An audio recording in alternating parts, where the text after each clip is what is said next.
Čo tam je? Aha. Čo to je? Čo to je, Marko? Ide pode mnou. Ale čo to je? Stĺp. Ešte raz? Teleskop. Teleskop. A kde si ty teraz? Čo to je? Kde si? Ako sa to volá?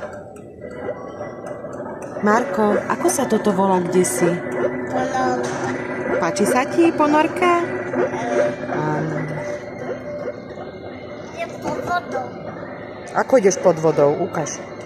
Tu som ponorám. Tu som pod vodou. Kde si? Maruško, kde si? Ponorka. A ponorka chodí do vesmíru? Ne. A kam chodí? Pod vodou. Pod vodu, áno. Ide teleskop.